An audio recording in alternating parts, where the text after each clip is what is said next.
Halo semua. Di video ini saya kan, maaf ya ada suara-suara di belakang karena ada yang lagi bangun rumah di sebelah. Oke, di video ini saya akan mencoba menjelaskan tentang cara untuk mengidentifikasi atau gimana ya, step by step-nya gimana ketika terjadi error di website kita, terus cara mengidentifikasi masalah tersebut tuh gimana. Mungkin kita akan langsung praktek aja.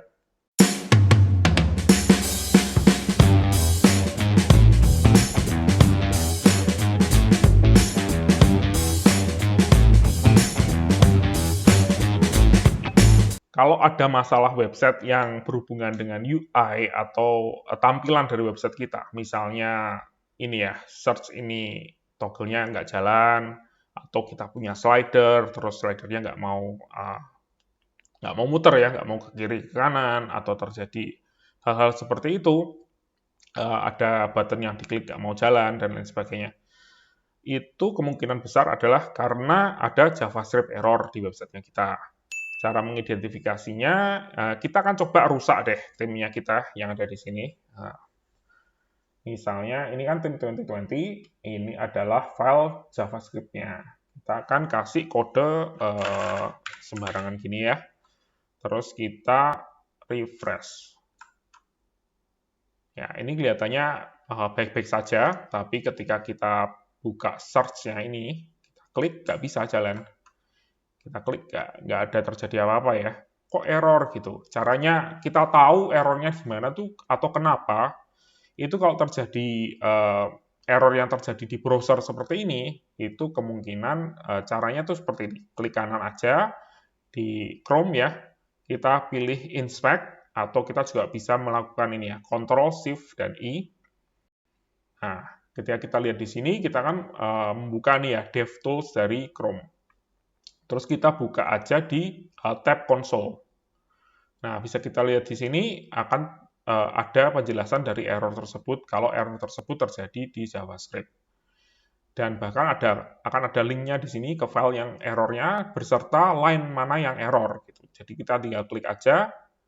Nah, ini ada errornya di sini. Bahkan ini kalau kita hover di sini ya, ada penjelasannya juga. Ya, ini JSKL is not defined. Jadi ini errornya yang terjadi di JavaScript. Caranya seperti itu. Kalau kita bisa memperbaikinya, tentunya kita perbaiki aja, tinggal kita cari yang error di mana, terus kita perbaiki ya. Tapi kalau teman-teman yang nggak bisa coding, kalau terjadi error di theme misalnya, atau JavaScript yang dari plugin, bisa kontak ke developer-nya untuk menjelaskan permasalahannya itu. Kadang developer itu jauh lebih senang dan lebih cepat untuk menyelesaikan masalah seperti ini ketika jelas ya penjelasannya. Misalnya, ini error di sini, bisa kita lihat tadi errornya ada di penjelasannya seperti ini gitu ya. Itu jadi mereka jadi lebih mudah untuk menyelesaikannya. Ketika ada detail-detail di line berapa dan errornya tulisannya apa gitu ya. Itu bisa dijelaskan semua ke developer, dan setelah kita menyelesaikan masalah itu ya tentunya bisa dilihat seperti ini ya. Sudah kembali normal search-nya. Ini kalau JavaScript error ya. Kalau terjadi error lainnya, misalnya di PHP itu solusinya berbeda dan cara mengidentifikasinya juga berbeda. Nah, ini kalau kita kan coba rusak lagi deh timnya di level PHP ya. Kalau tadi kan di JavaScript, misalnya kita di sini deh, di file function, kita akan tambahkan kode-kode yang ngasal ya, biar terjadi error. Kalau kita lakukan ini, maka di website yang kita kan cuma ada tulisan seperti ini ya. There has been a critical error on your website gitu ya. Ya kita kan nggak tahu ini errornya kenapa. Karena theme, atau karena plugin, atau karena hal yang lain, atau websitenya dihack, atau banyak alasannya kenapa errornya terjadi. Jadi kita harus bisa mengidentifikasi errornya ini kenapa dan di mana kode yang salah gitu ya. Nah, di WordPress, kalau kita lihat di wp-config.php, itu ada ini ya, secara default itu ada tulisan wp debug. Jadi wp debug ini di set ke false di sini. Dan di sini juga ketika terjadi error seperti ini akan ada link di sini ya, learn more about debugging in WordPress. Ini juga halaman yang saya sering sekali share ke banyak orang ya ketika terjadi error. Bisa dibaca sendiri di sini tentang apa itu WP Debug. Jadi debug itu adalah sebuah proses untuk mengidentifikasi masalah yang terjadi di suatu aplikasi ya. Di sini WordPress.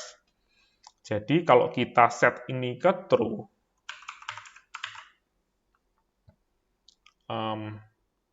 kita refresh lagi halamannya, maka ini akan muncul errornya di mana. Jadi akan ditunjukkan. Kenapa kok secara default WordPress nggak menunjukkan error ini? Karena kita tentunya nggak pingin ya error ini kalau terjadi error parah misalnya, kita nggak mau ini terbuka untuk umum, untuk publik ya. Kita nggak ingin mengundang hacker lihat, oh ada kesalahan di kodenya gitu. Jadi ya ini saya sarankan WP Debug ini sesuai dengan yang ada di penjelasan ini ya, jangan digunakan di website live teman-teman gitu.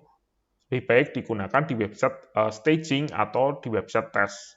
Kalau ada teman-teman yang belum tahu tentang apa itu staging website, bisa cek di video saya sebelumnya tentang apa itu staging dan cara untuk bikin stagingnya itu gimana. Jadi staging itu adalah clone dari website kita, di mana kita bisa melakukan tes-tes seperti ini. Dan ini untuk penjelasannya WP Debug, ini bisa lihat di sini ya. Kita bisa membaca seperti ini. Functions.php line 37. Kita tinggal buka aja. Dan ya, ini masalahnya ada di sini, gitu, di sekitar sini ya.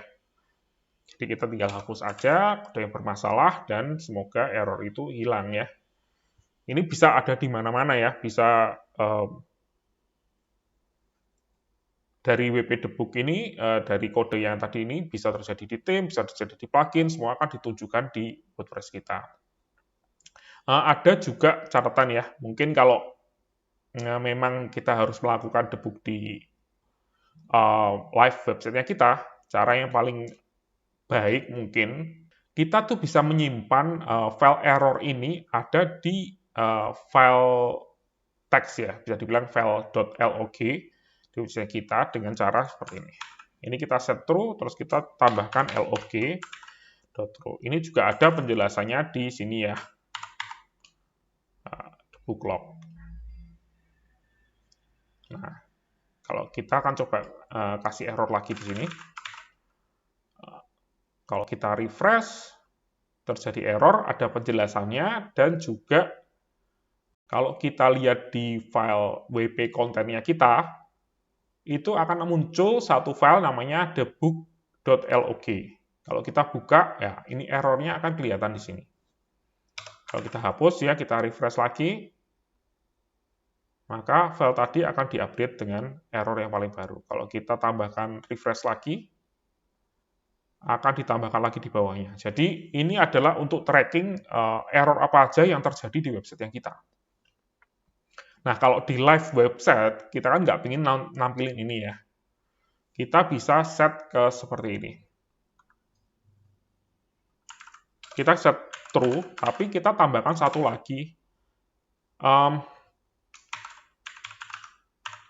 WP Debug Display. Jadi ini jangan menampilkan errornya. Kita set ke false. Kalau bisa dilihat, di sini tetap nggak kelihatan. Jadi pengunjung website tetap nggak tahu ya errornya di mana. Itu kan PR-nya kita ya, bukan PR-nya pengunjung atau PR-nya hacker untuk mencari-cari kesalahan di website kita. Tapi error tersebut tetap di-log di sini. Jadi seperti itu. Jadi debug log-nya tetap di-set ke true, WP debugnya di-set ke true, log-nya ditambahkan di sini untuk menulis di debug log ini, di filenya tadi, dan juga ada WP debug display di-set ke false, jadi tidak ditampilkan di website. Tapi ya namanya ini ya, WP debug itu lebih baik ya, jangan sampai diaktifkan di website kita. Lebih baik di-set ke false saja, seperti ini. Jadi ini debug ini adalah untuk mengidentifikasi masalah yang di website kita dengan menggunakan clone website seperti staging site atau di komputernya kita sendiri ya ketika kita melakukan tes. Kalau tetap nggak ketemu ya, kalau kita sudah tahu ya errornya terjadi di mana, kita bisa mengontak atau memperbaiki sendiri kalau teman-teman bisa coding ya. Kalau nggak bisa langsung kontak ke developer team atau pluginnya. Kalau terjadi error seperti ini dijelaskan, dan kemungkinan mereka bisa akan membantu dengan lebih cepat ya. Nah, untuk teman-teman yang misalnya ini tetap nggak ketemu ya, cara yang paling mudah sebenarnya adalah ini ya. Yang pertama, deactivate semua pluginnya. Deactivate semua. Karena sebagian besar error itu terjadi karena plugin yang nggak kompatibel satu dengan yang lain, atau nggak kompatibel dengan tim. Jadi biasanya saya lakukan, tapi ini biasanya kita lakukan di staging site atau di clone website ya. Kita akan coba untuk mengidentifikasi masalah dengan kita cari tahu plugin mana yang bermasalah gitu ya.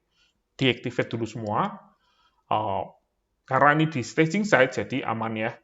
Kalau ada fitur-fitur yang hilang dari websitenya kita deactivate semua, kita lihat permasalahan itu masih muncul atau tidak.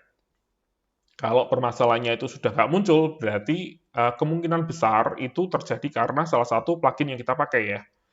Jadi solusinya adalah dengan kita cari tahu, mungkin kita pakai 10 plugin, kita deactivate semua, masalah itu hilang, kita activate lagi satu per satu. Jadi kita activate mungkin Jetpack, mungkin apa, kita coba activate satu per satu, sampai masalah itu muncul kembali, berarti kemungkinan besar plugin tersebut yang bermasalah, dan kita identifikasi lebih lanjut dengan cara seperti itu. Tapi kalau misalnya kita deactivate semua plugin yang kita pakai, ternyata masalah itu masih ada, kemungkinan besar masalah tersebut ada di timnya kita. Jadi mungkin timnya kita itu ada bug atau ada masalah yang lain ya. Kita tinggal lakukan step selanjutnya, yaitu kita coba switch theme yang kita pakai dengan menggunakan theme default dari WordPress, misalnya 2020 seperti ini. Terus kita coba aktifkan plugin, apakah bermasalah atau tidak, dan dengan cara seperti ini, jadi intinya itu kita mencari tahu yang bermasalah itu di mana. Setelah kita tahu masalahnya itu di mana, kita bisa melakukan tindakan selanjutnya, entah memperbaiki, entah kontak developer untuk segera menyelesaikan masalah tersebut, atau kita bisa ganti plugin atau timnya dengan yang lain karena yang kita pakai ternyata bermasalah gitu ya. Nah, itu saja dari saya. Semoga video hari ini bermanfaat. Terima kasih.